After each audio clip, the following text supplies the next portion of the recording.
Now, it's the turn of the Lagos State Parking Authority to brief us because the agency says it's working hard to resolve one of the most knotty problems that the mega city faces, the unauthorized and illegal parking of vehicles.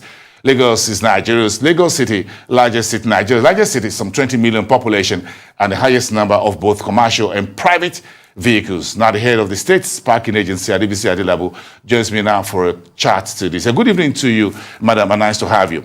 Good evening. And when I just said you're going to be interviewed at the Lagos State Parking Authority, and I remember this from the midnight side, so no parking on the dance floor. That was the song that came to my head. You remember it's the oldies? Yes. No parking on the dance floor. Yes. A whole lot of no parking in Lagos.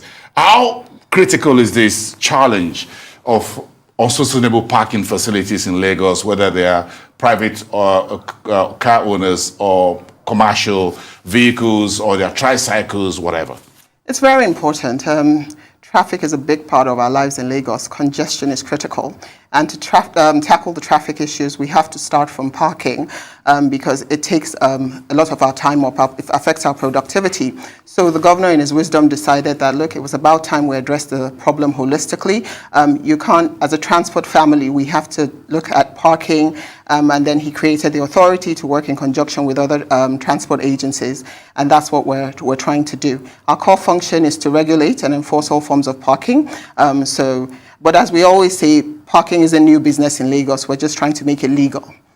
Yes. Yeah, interesting, because I'm sure Governor Sanwo-Olu will be thinking that, look, a lot of the drivers in Lagos most likely will be male. So send a woman after them. If Boason doesn't park very well, get him grabbed and get him to comply with regulations. So you're the right woman for the job. What's the impact of indiscriminate parking having on the business and economy of Lagos State? Because Lagos is where everybody wants to be. Absolutely. And you have about, on average, every hour, about 6 people coming into Lagos. You know, land is our oil, and parking as such takes up a lot of our productivity. The more time, so say for instance, I'm on our lower road and somebody parks illegally. That 30-second stop can lead to a backlog of about 10-15 minutes because, you know, it leads up to a lot of traffic. What we're saying is we want to eliminate those issues so that there's the free flow of movement. We waste less time on the road. Journeys that should take 30 minutes really only need to take that much, you know, give or take a few minutes in between that, but not this idea of 4 or 5 hours in traffic, you know, people parking irregularly, event centers, religious houses, you know, you have these mega facilities, but you don't have adequate parking for them. There's a reason for that. And I think everybody believes that Lagos is a land of freedom. Yes, it is. But what we're saying is that it's also a land of responsibility. And as a responsible government, we need to step up to that task. If you submit your traffic impact, your request to physical planning, there's something we call the traffic impact assessment. And when we look at that, if the responsible bodies deny you and you go back and build what you're not supposed to build, of course, there are punitive measures for that. And the government is saying it's high time to step up to that. Is this problem solvable? What new thinking and approach is your agency bringing to the table? Okay, so for us, technology is a big part of it.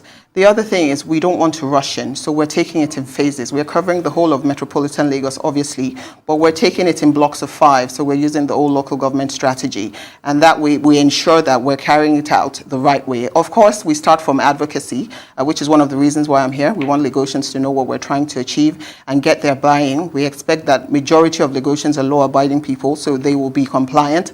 At the end of the day, it is to make life easier for everyone. And I can't stress that enough. The governor feels like this is one of the ways where we tackle the problems. Of course, like I've said again, along with tackling the traffic issues, yes, there are roadworks going on to improve, to ease the traffic congestion. So it's a holistic approach we're trying to work towards. You know, there are a number of agencies within the transport sector in Lagos. Are you folks working together? What's part of your portfolio and your responsibility, and what do the others do as well? Because it looks like LASPA is there and others are there and all of that. How does it all work together as what you call a transport ecosystem for a mega city such as this? Yes, so that's a fantastic question. You have VIO, you have LASPA, of course you have us, there's LAMATA as well. What we're saying is from the time you get out of your house or your building, it is our responsibility to make your journey to your destination easier. So how do we do that? LASPA will tackle traffic. We will tackle illegal parking. VIOs, your vehicles. We want to make sure they're not breaking down on the roads because that will also cause traffic. So it's all of us working together to achieve, to deliver that mega city status, that greater Lagos we all envision. How are you finding necessary investments to build, maintain, and operate facilities that are needed in Lagos? Land is one issue. So where are you finding space and what creative? Yes, going to use technology, but again, you still need physical infrastructure. Absolutely, and so far, I mean, we started late last year. We've had a lot of inquiries about people that want to build multi-story car parks. It is a viable business, and those people that have been in this industry long enough, though unregulated, understand that. And so they are coming forward now to say, look, we want to be the ones to kickstart this thing. We have the land, we have the partnership. If you're looking for funding, we have some financial houses that are ready to put the money down because they understand that this is a business at the end of the day and they want to make their return on investment.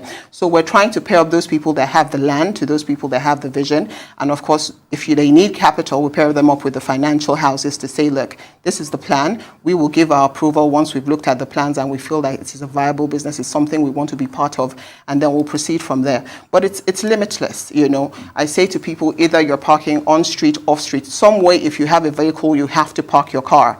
And that for us is the way to go about it. Of course, we're looking to create employment as well. It's about empowering people. You know, you get out there as an agent, you collect your money at the end of every day. You know, you have something to take home to your family. That's important. And the government really believes that that's the way of getting people into jobs, making them feel involved in society as well. Can we install parking meters, for example?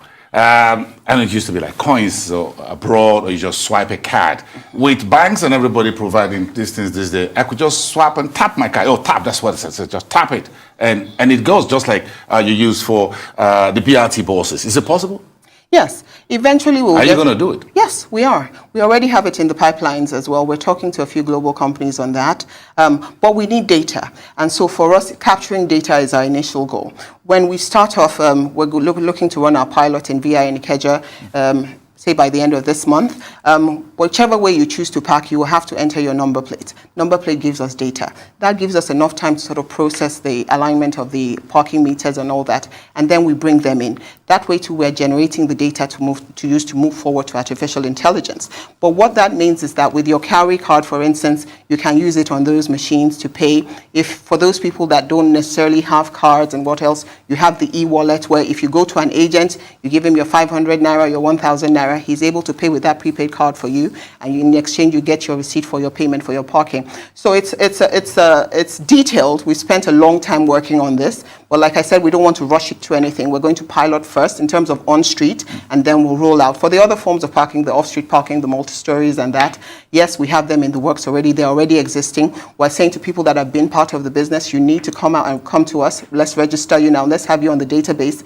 In return, we will tell you that Lagos is saying to you, if you are running a parking business, there are certain criteria. So you have to have CCTVs, the size of your bays, and all those other logistics need to be in place for you to be approved. I love that. Are you thinking, along with me, if you look at Marina, the outer Marina, for example, all the way from the UBA headquarters, just by the bridge in Akpongbon, all the way down to where you have First Bank, all the way down close to the cathedral and all of that. So that massive expanse of land, it's just sitting there. It's not just sitting there. Just today, I had a meeting with some people that are keen to bring in all sorts of parking management systems there. You see, Marina, because that's a central business district. That's the financial hub. Yes. And so we have all sorts of ideas. We're trying to see which one will work best. Some people come with multifunctional building ideas. Some people want to use the rotary car parking system where you can park your cars and it sort of turns so that, that way you can get more cars into it. Yes. So we're looking at all these ideas. A multi-story will be good. Absolutely. The rail is just next door to it. Yes. You can have some restaurants there. And then, we have people that approach us that, look, we want to run the shuttle business for the VIPs. You park your car there and then, take the shuttle, get to your head offices. You don't need to look for parking on that block, which frees up the road for traffic. And you don't get me arrested. No, and then we don't get you arrested. That's the better part of it. That's the icing on the cake. I've been looking at that. Spent many years as a business journalist, every time in Marina, and I just said, this expanse of land, can't we just do 1, 2, 3, 4, 5 multi-layers, have some restaurants, whatever there, and look like a big supermarket kind of thing with a parking space. Some people, we've seen plans with some people having shops on top, yes. and then you have 4 or 5 floors of parking. Yes. Some people want to have a cinema. For those people, maybe after work, they want somewhere to relax on top of the multi-story. So let's do it. Yes, of course, we're all open to it, and that's part of the reason I'm here. We're open for business. Let's come, let's talk, let's look at the best way forward to push Lagos together. Now, this is going to be a very difficult question for you. How are you going to deal with the downfalls? Those guys look to be the godfathers. They seem to be. I'm trying to find these for them. I don't know, but I'll try to get it there.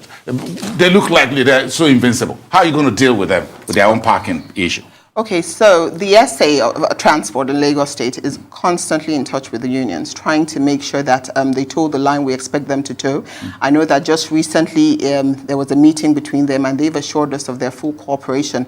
Of course, the other thing there is that these people have local knowledge. They know those areas, and what we're saying is that when you want to apply for a concession, you're not going to bring somebody from VI to run a concession in Agege. We expect that those people that have that local knowledge, which are the people you're talking about, will be employed.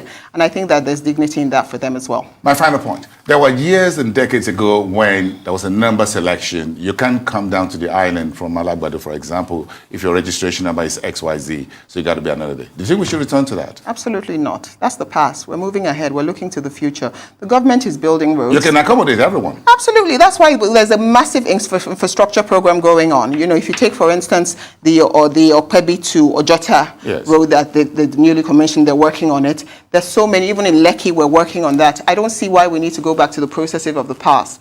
If we want to move forward, it is natural for populations to grow, and we believe that we're capable of carrying that population on with us. It's nice having you on the show this evening. Thank you. And I'm going to follow your progress, Adebisi Adelabu. Thank you so much, the General Manager in charge of Lagos State Parking Authority. Thank you for having me.